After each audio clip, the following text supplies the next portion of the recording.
Clear है? अगला है सामाजिक मुद्दों से जुड़े माइक्रो टॉपिक्स। अब what is the meaning of सामाजिक मुद्दों से जुड़े? हम्म,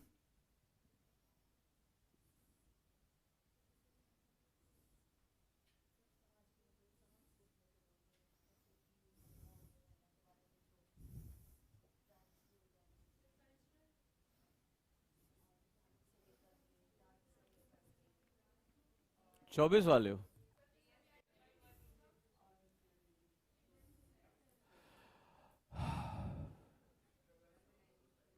प्रीलिम्स का सिलेबस खोलो, प्रीलिम्स का सिलेबस खोलो। जिंदगी में तुमसे एक क्वेश्चन ना होने वाला।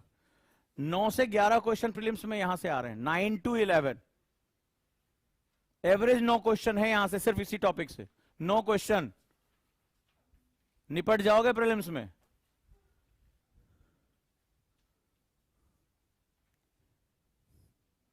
No question. बताओ जरा भैया मेरे, क्या लिखा है?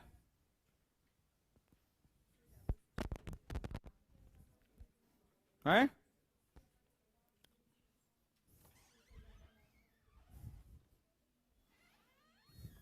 प्रीलिम्स का सिलेबस उठाओ, इकोनॉमिक्स का सिलेबस पढ़ो। जिसको इकोनॉमिक्स कहते हो वो है क्या?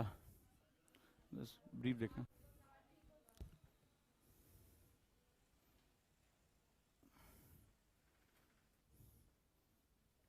उसको बुलाओ जरा, चेक करो ये वाला पॉइंट इसमें क्यों नहीं आ रहा है, और इसका ये चेंज करो जरा, चैट नहीं देख पा रहा हूं। हाँ जी,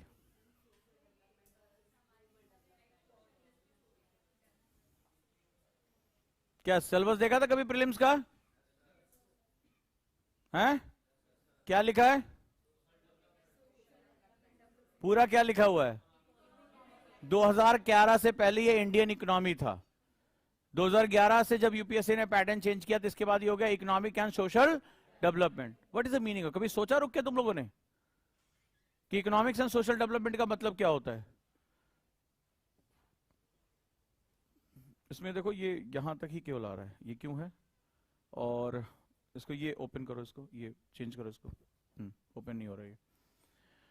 हाँ जी, what is the meaning of economics and social development?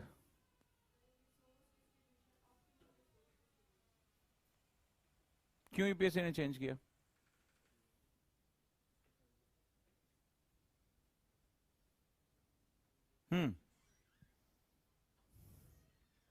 बताएं। वाई? तुम लोग पेपर नहीं पढ़ते हो, इसमें कोई मुझे डाउट नहीं है कि तुम लोग पेपर नहीं पढ़ते हो, और समझ तो खैर तुम लोगों की कहीं और ही रखी हुई है, सभी की हालत है। जब तुम ये बार बार आता है, अभी उधर वर्ल्ड कप चल रहा था, उधर इंडिया हार गई, और उधर एक छोटी सी खबर आई जिस पर तुम्हारी नजर नहीं गई कि भारत की अर्थव्यवस्था $4 ट्रिलियन टच कर गई। अब ये $4 ट्रिलियन का तुम करोगे क्या? क्यों? क्योंकि तुम्हारे संविधान में लिखा है कि तुम्हारा राज्य कैसा होगा? लोक कल्याणकारी राज्य होगा। सिलेबस में बता चुका हूं, डीपीएसपी देखो कहां लिखा है तुम्हारे जीएस पेपर 2 में। किसी दिन नहीं कंट्रोल कर पाए बहुत मार मारूंगा सबको एक तरफ से, गुरुकुल के एक स्टूडेंट को। कहां लिखा है? डीपीएसपी लिखा है? डेवलप लिखो, लोक कल्याणकारी राज्य का सिद्धांत है कहीं पेपर 2 में? पढ़ना है? नहीं पढ़ना है? तो लोक कल्याणकारी क्या होता है इसी क्लास में डिस्कशन करके सिलेबस एनालिसिस में बताया था। क्या होता है लोक कल्याणकारी? कल्याण किसे कहते हैं मैंने उस दिन हाथ रख के ऐसे बताया था। तो गजनी भी तुम लोगों से ज्यादा सही है, कम से कम 15 मिनट तो कोई इंफॉर्मेशन होल्ड कर लेता है, तुम्हारी तो हालत उससे भी ज्यादा बुरी है। तो कल्याण मैंने कहा था एवं अस्तु, यही मैंने बोला था। तो कल्याण का मतलब होता है राज्य जो है जो भी पैसा कमाएगा वो अपने लोगों की इनहेंसमेंट में देगा। तो भारत का जब आर्थिक विकास होगा, जब उसकी समृद्धि बढ़ती है और भारत के संविधान में यह बात तय है कि भारत लोक कल्याणकारी राज्य होगा, कोई सरकार उसे अपने पास पैसा नहीं रखेगी, भारत के पास इतना तंत्र है, तो भारत क्या करेगा? सामाजिक कार्यक्रम चलाकर लोगों के जो अंतिम बिंदु के लोग हैं, जो वर्नेबल लोग हैं, जो लास्ट पॉइंट पर है, जिसे अंत्योदय कहा गया है, जिसे महात्मा गांधी ने कहा था कि जब भी कोई निर्णय ले तो आप उस गरीब आदमी का चेहरा देखें जो हर क्लास एनसीईआरटी में पहले चैप्टर पे छपा होता, जिसमें तुमने कभी मुंह उठा के देखा नहीं देखा तुमने। तुम्हें लग रहा है कोई जादुई सिलेबस, कोई जादुई नोट्स और आईएएस बन जाओगे। जादू तुम बहुत ढूंढ रहे हो। तो आप उस कंडीशन में क्या होगा, जब भाई मैं तुम्हारा कल्याण करना चाहता, मेरे पास पैसा ही नहीं है, तो तुम्हारा कल्याण क्या होगा? आभासी हो जाएगा। हम बातें करते रहेंगे, इलेक्शन में आएंगे, बोलेंगे हमें हमारी सरकार बना दो, हम तुम्हारी गरीबी दूर कर देंगे। फिर दूसरा कहेगा हमारी गरीबी, कैसे गरीबी दूर होगी? जब आप इकोनॉमिक प्रक्रिया में भाग लोगे। तो जब इकोनॉमिक प्रक्रिया में भाग लोगे तभी सामाजिक विकास होगा। सामाजिक विकास क्या होता है? समाज का विकास कैसे होता है? जब तुम्हारे पास परचेजिंग पावर पैरिटी होती है, जब तुम संतृप्त होते हो, जब संतुष्ट होते हो, जब तुम्हारी इकोनॉमिक नीड्स पूरी होती है। हमारी सबसे पहली नीड आज की दुनिया में क्या है? इकोनॉमिक्स है। भाई क्या आप चाहते हो एक इंसान के तौर पर? आप चूंकि आप अपने आप को सेंटर करके नहीं समझ पा रहे हो। पढ़ाई में आप अपने आप को सेंटर रखो। Who you are, you are the people of India, I am the people of India. तो पूरा संविधान हमारे लिए बना है ना, उस दिन भी समझाया था तुम्हें। तो आपको क्या चीज चाहिए? क्यों आईएएस की तैयारी कर रहे हो? तुमको देश बदलना चाहते हैं तो एनजीओ ज्वाइन कर लो। तुम्हें पावर चाहिए, तुम्हें पैसा चाहिए, तुम्हें सुरक्षा चाहिए, तुम्हें क्रिएटिविटी चाहिए कि तुम कोई बदलाव कर सको, राइट? तो आपको क्या करना होगा? आप इसीलिए रात दिन मेहनत कर रहे हैं। तो आपके जीवन में आपको शिक्षा ना मिले तो आप आईएएस बन जाओगे? आपको रहने के लिए घर ना हो, शाम को रात में तुम्हें सड़क पे सोना पड़े, खुले में शौच जाना पड़े, कैसा जीवन होगा आपका? आप बीमार पड़ गए, आपको कोई हॉस्पिटल की सुविधा नहीं है, फिर तुम्हारा जीवन कैसा होगा? तुम्हारे पास किताबें नहीं है, तुम्हारे पास कॉपियां खरीदने के पैसे नहीं है, तुम्हारा जीवन कैसा होगा? तुम्हें कूड़े से खाना बीनना पड़े। अभी जैसे मैं क्लास छोड़ूं और सब लोग कूड़े की तरफ भागो, क्योंकि उसमें पुराना जो ब्रेड पड़ा होगा, पुराना जो बिस्किट पड़ा होगा, तुम कूड़ा खंगालोगे और फिर जो है क्या करोगे? खाना खाओगे। अब तुम्हारा जीवन कैसा होगा? एग्जाम्पल बता रहा हूं तुम्हें, समझो इसको, विजुअलाइज करो। फिर यहां से जाने के बाद रिवीजन नहीं करना, यहां से बोरा लेके निकल जाओगे कूड़ा बीनने के लिए, क्योंकि वही कूड़ा बेचोगे तब रात का खाना खाओगे। अब तुम्हारा जीवन कैसा होगा? सम्मानित, विकसित, आत्मसम्मान से भरा हुआ, क्योंकि तुम अच्छा कूड़ा बीनते हो। अपने दिमाग का तो बीन ही रहे हो ना, नहीं ना? तो इसके लिए क्या करना पड़ेगा? मुझे सामाजिक विकास करना पड़ेगा। तो इकोनॉमिक्स और सोशल डेवलपमेंट अलग अलग नहीं हो सकते, भारत में नहीं हो सकते। इसीलिए हमारे संविधान निर्माताओं ने क्या कहा था कि हम लोक कल्याणकारी राज्य होंगे, हम वेलफेयर स्टेट होंगे, हम लोगों की भलाई के लिए काम करेंगे। सो ये एक बहुत बड़ा, ये कोई सब्जेक्ट ही नहीं है। सपोज दैट आपने गांव के बच्चों को पढ़ाने के लिए, पढ़ना उसका अधिकार है, पढ़ना उसका अधिकार है, हमारे फंडामेंटल ड्यूटीज में भी है कि माता पिता 14 साल तक अपने बच्चों को पढ़ाएंगे। अब वो गांव में है, बिजली नहीं है, उसके पास कनेक्टिविटी नहीं है, स्कूल नहीं है, टीचर नहीं है। सपोज दैट गवर्नमेंट ने एक पहल कर दी कि देश के बड़े से बड़े स्कूलों में जो पढ़ाई हो रही है with the help of E education, उस बच्चे को बिना उस शहर गए वो शिक्षा मिल जाएगी। यानी जो भौतिक दूरियां, फिजिकल डिस्टेंसेस है वो खत्म हो गए। अब बताओ उसको उसका अधिकार मिला? मिल गया।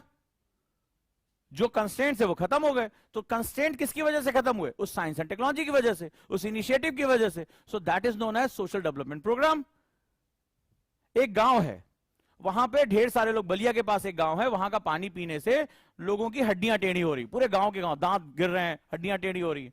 अब सरकार ने वहां पर एक साफ सुथरे पानी की व्यवस्था बना दी और पाइपलाइन से पानी दे दिया उस गांव में, कि लोगों को गंदा पानी नहीं पीना पड़ा। डायरिया से बहुत ज्यादा मौतें होती हैं और 1 साल तक पहला जो है बर्थडे बच्चे नहीं देख पाते हैं, 40% से ज्यादा बच्चे मर जाते हैं। और ये सबका जो क्या है, ये सारे के सारे वाटर बॉर्न डिसीजेस हैं। तो आपने क्या किया? पाइपलाइन बिछा दिया, उसका नाम कुछ भी रख दिया, प्रधानमंत्री XYZ योजना। सो इससे क्या होगा? उनको जीवन जीने का अधिकार मिल रहा है कि नहीं मिल रहा है? सो ये कौन सी योजना हुई? सामाजिक विकास की योजना हुई। सो आपको ये समझना पड़ेगा कि ये टॉपिक है क्या बेसिकली। कोई है बस्तर में, नहीं जा सकता दिल्ली, नहीं जाके जो है वो बड़ा बड़ा जो है वो हॉस्पिटल में जा सकता है, उसके बाद पैसे नहीं है, जाने के भी पैसे नहीं है, लेकिन वही doctor with the help of telemedicine वो सारी की सारी सुविधा उसको उसके गांव में मिल रही है। गांव ब्रॉडबैंड से कनेक्टेड हो गए। भारत नेट नाम की एक परियोजना चला दी हमने कि सारे गांवों को हम पहले क्या करेंगे, इंटरनेट से जोड़ देंगे और हम टेली मेडिसिन लेकर आएंगे कि एम्स का डॉक्टर बस्तर के उस ग्रामीण व्यक्ति को भी देख लेगा। तो सारी भौतिक दूरियां क्या हो गई, खत्म हो गई। दिस योजना, इसको क्या बोलेंगे, सामाजिक। एक गांव का आदमी है, सुप्रीम कोर्ट नहीं जा सकता सुनवाई के लिए, आने जाने में उसकी दिहाड़ी खत्म हो जाती है। तो क्या हुआ, हम ई कोर्ट की सुविधा हमने बना दी कि भैया अपने यहां डिस्ट्रिक्ट में आ जाओ, यहां पे तुम्हारा लगा हुआ, वहीं पे सामने खड़े होके सुनवाई कर लो, गरीब आदमी हो, ईडब्ल्यूएस सर्टिफिकेट है, तुमसे वकील पैसा भी नहीं लेगा। तो क्या हो गया, ये कौन सी पहल हो गई, सोशल डेवलपमेंट की पहल हो गई।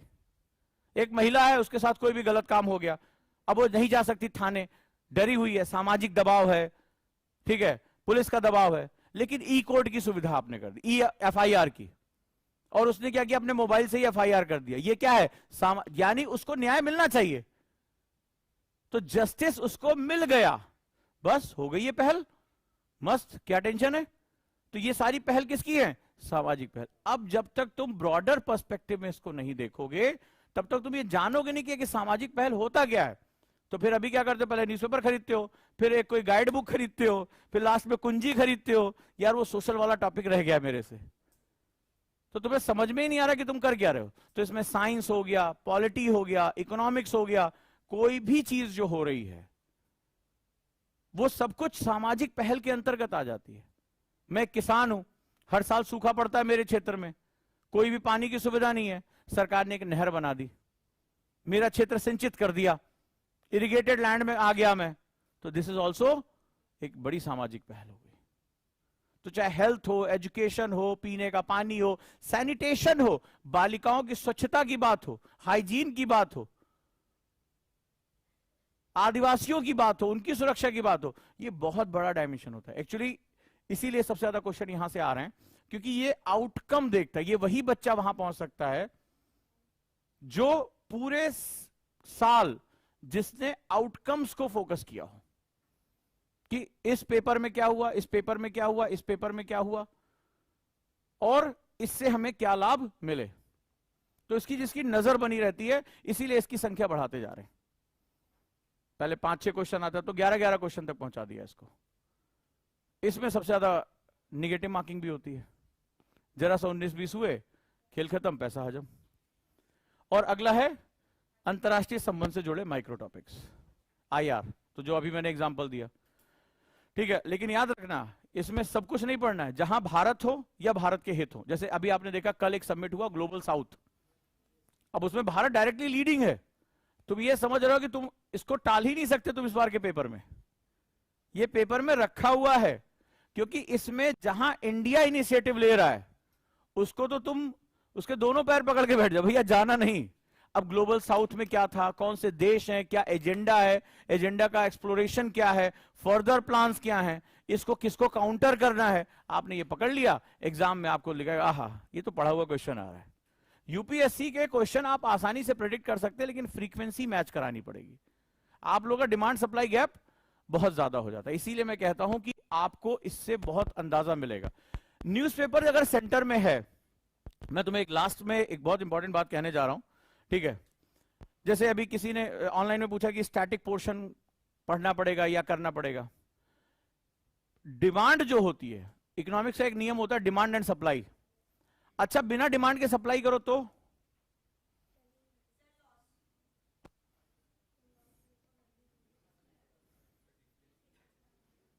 जैसे तुम आज लंच करके आओ, अब भरपेट खा लेना, उसके तुरंत बाद में आप लोगों को फिर से एक थाली खाना परोसता हूं, अब पीछे पीछे लेके घूमते हैं, आज थोड़ा सा मना भी लेते हैं, तुमने नहीं मांगा खाना, तुम्हारा पेट एकदम भरा हुआ है, अब अरे थोड़ा सा 6 रोटी और खा लो। कम तो नहीं बोल दिया? ठीक है, हाँ 4 रोटी है। क्यों नहीं खा रहे हो? तो खाना बड़ा टेस्टी बनवाऊंगा मैं, पूरी खीर, और पूरा इससे पहले तुम भरपेट यहां तक इधर कोने में जाके तुमने डकार लेके 4 पत्तियां जला दी है, ठीक है। हाँ, तो नहीं खाओगे? क्यों नहीं खाओगे? क्योंकि अच्छा खाना दे तब भी नहीं खाओगे। This is your life, this is your life. जो तुम कहते हो कि सर पढ़ने में मन नहीं लग रहा है, सर बोरियत हो रही है, सर याद नहीं हो रहा है, सर लिखा नहीं जा रहा है, this is your life, because you are not demanding anything and we are supplying, that's why you are Ghajini. मैंने जो बात कही उसको तुम करके देखो कि तुम्हारा उधर भरा हुआ है, तुम्हारा दिमाग ढेर सारी चीजों से भरा हुआ है, you don't know where you are going. तुमने कुछ डिमांड ही नहीं की है, हम सप्लाई किए जा रहे हैं। हम तुम्हें आईआर पढ़ा रहे थे, इंडिया वे पढ़ा रहे, पढ़ा के खत्म भी कर दिया और पता ही नहीं कि ये पेपर 2 में भी होता है IR. At this moment of year, मतलब 2024 टारगेट बढ़ा के बैठे हो और ये हालत है अभी। तो इसका मतलब है कि हम तुम्हें सप्लाई तो कर रहे हैं, तुम डिमांड नहीं कर रहे हो। और इसी वजह से जब हम तुमसे कह रहे हैं कि अरे सर वो नहीं, वो हम आपके हैं कौन में, लड्डू खा लो, भूख नहीं है, तो तुम्हारी वही वाली हालत हो रखी है। हम चारों तरफ तुम्हें जो है माधुरी दीक्षित बने घूम रहे हैं, तुम्हारा अलग ही जो सलमान खान वाला स्वैग चल रहा है। और देखो तुम्हारी लाइफ एग्जैक्टली